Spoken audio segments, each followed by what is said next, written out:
Alex, a gente já vê a reação do mercado, né, em relação à Eletrobras, mas eu queria entender a sua visão, né, o quanto isso pode trazer realmente ali, principalmente para os investidores de Eletrobras, um risco muito grande em relação a esse processo que Lula sinaliza que quer refazer, né, retomar o processo que foi feito no governo passado de privatização da companhia.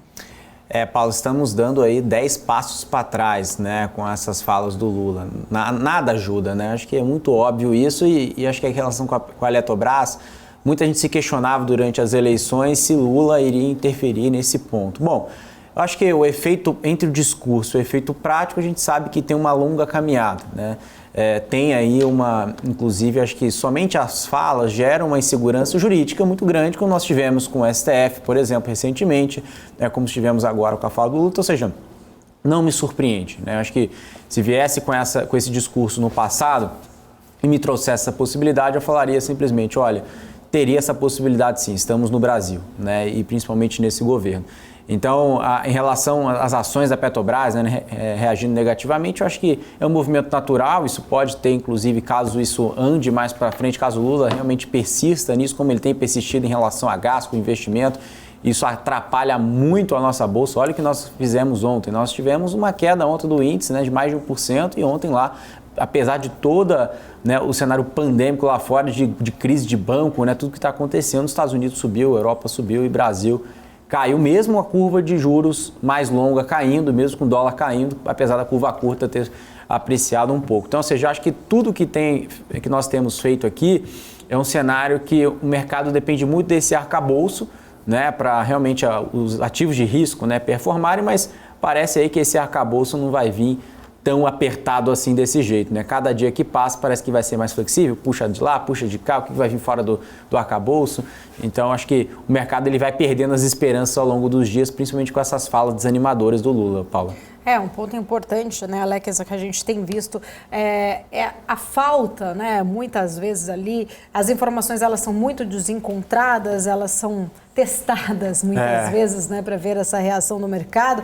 Agora mesmo, né, até a gente estava falando mais cedo desse recuo lá do próprio, né, Carlos Lupe, que teria anunciado, né, na semana passada, deu todo tira o céu pela culatra, né, deu todo um efeito contrário em relação ao teto, né, colocar em 1,7% ali o teto dos empréstimos consignados aposentados. Hoje tem essa reunião, há uma grande expectativa que este teto seja revisto, algo ali em torno de 2%, para os próprios representantes dos bancos públicos que estão participando da Caixa e do Banco do Brasil já sinalizaram que ficaria inviável, teria prejuízos numa taxa menos de 1,8%, 1,81% ali por cento.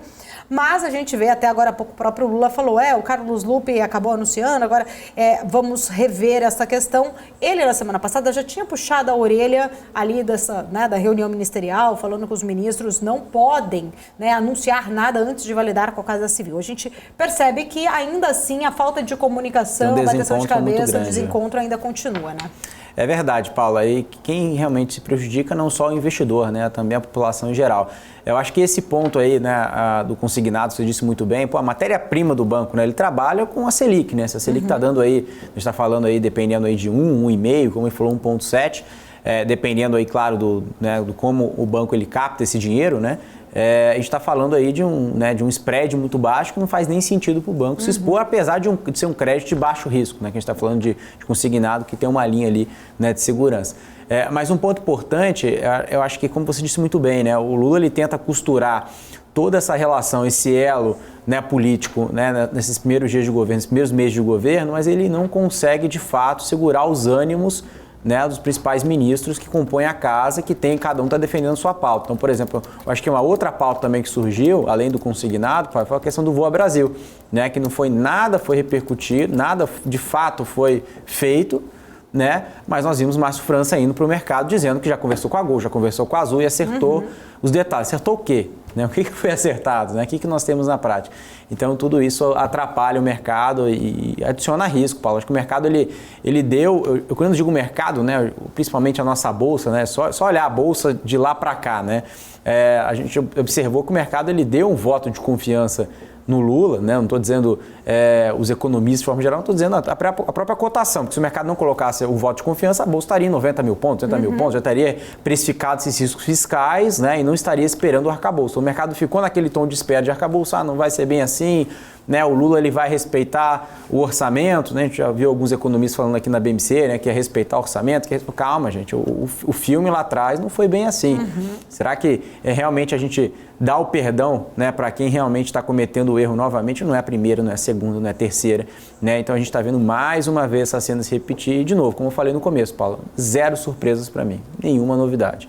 É o rito do partido, né? Gastar mais do que arrecada, e a gente sabe que no final do dia como vai terminar.